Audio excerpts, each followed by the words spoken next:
His family had owned the ranch for 3 generations. It was worth millions. It was his legacy. He worked his entire life to save it. He paid off every debt. He made it profitable. He made it successful. He was going to pass it to his children. But then the HOA arrived. They said his ranch violated their rules. They said they would take it. They threatened to seize it and sell it. He thought he was going to lose everything. Then he discovered something about the HOA that completely changed everything. Like and subscribe right now, because this is about a man fighting an HOA to keep his family's legacy. This is about David versus Goliath. This is about standing your ground and discovering the truth. This is absolutely stunning. Subscribe now. His name is James Sullivan. He's 62 years old. He's owned and operated a cattle ranch in Colorado for 35 years. It's a 2,000-acre ranch. It's beautiful. It's productive. It's valuable. It's worth about $4.5 million. The ranch has been in the Sullivan family for 3 generations. James's grandfather bought it in 1947. His father expanded it. James has perfected it. He's made it into one of the most successful ranching operations in the state. James has a daughter and a son. They both work on the ranch with him. They both grew up there. They both love it. James wants to pass the ranch to them when he retires. For 35 years, James ran his ranch without problems. He paid his property taxes. He followed local laws. He was a good neighbor. Everything was fine. Then one day, about 2 years ago, something changed. A development company started buying land around James's ranch. They were buying small parcels of land. They were building a new community, a gated community, an exclusive community. The company built about 50 homes around James's ranch. They called the community Mountain Valley Estates. The homes were expensive. They were all custom built. They were all on large lots. It was a community for wealthy people, and it had an HOA, a homeowners association. A powerful one. The HOA president was a woman named Catherine Winters. She was 58 years old. She was a retired corporate executive. She had come to Mountain Valley Estates to enjoy retirement in a beautiful, exclusive community. And she was determined to maintain that exclusivity. The HOA wrote rules. Many rules. What color your house could be. What kind of landscaping you could have. What kind of vehicles you could park. What kind of animals you could own. And the HOA decided that a working cattle ranch didn't fit the exclusive image of Mountain Valley Estates. The first letter James received was polite but firm. The HOA said that his ranch operations were inconsistent with community standards. They said that the cattle were creating visual pollution. They said that the smell was affecting property values. They gave him 90 days to stop ranching operations. James was shocked. His ranch had been there for 3 generations. These people had moved in next to him. He hadn't moved into their community. They had moved into his. And now they wanted him to stop his business. James called a lawyer. The lawyer reviewed the HOA rules and the property deeds. The lawyer told James something important. The HOA had no authority over James's ranch. The ranch was not part of Mountain Valley Estates. The ranch was outside the gated community. The HOA could not force James to stop his operations. James sent a letter to the HOA explaining this. He told them that he had every right to operate his ranch. He told them that their threats had no legal basis. The HOA responded by escalating their demands. They said if James didn't stop ranching, they would file a lawsuit. They would seek a court order to shut down the ranch. James was confused. How could they sue him? He was doing nothing wrong. He was on his own property. He was operating a legal business. Then Catherine Winters, the HOA president, called James personally. "Mr. Sullivan," she said on the phone, "we're trying to build a community here. A nice community. A place where people want to live. Your ranch is ruining that. Your cattle are ruining it. The smell is ruining it. The noise is ruining it. We need you to sell your ranch and move." James was stunned. "Ms. Winters," he said, "I'm not selling my ranch.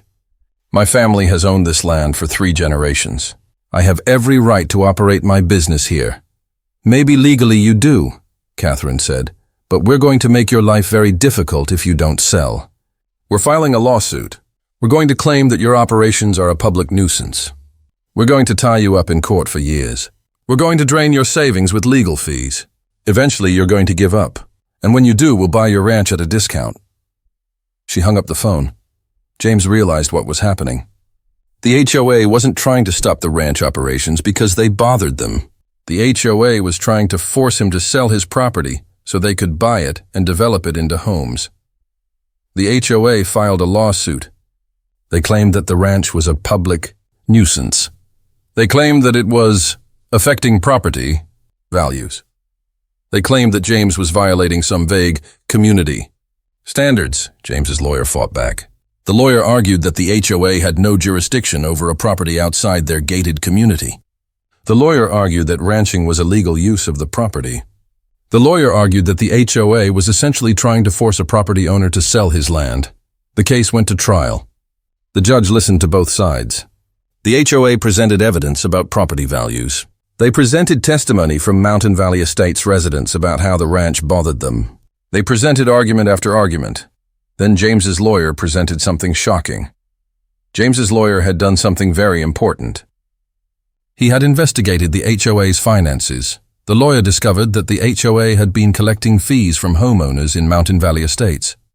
Lots of fees, thousands of dollars in annual HOA fees from each homeowner. The budget for the community was over $1 million per year. But where was that money going? The lawyer subpoenaed the HOA's financial records, and what he found was shocking. The HOA president, Catherine Winters, had been using HOA money for personal projects. She had renovated her own home and had the HOA pay for it. She had paid her nephew $50,000 to do landscaping consulting. She had used HOA funds to take trips to developer conferences in Hawaii. She had basically been embezzling HOA money for personal use. In total, Catherine Winters had misappropriated over $300,000 of HOA funds. The lawyer presented this evidence in court. The judge was shocked.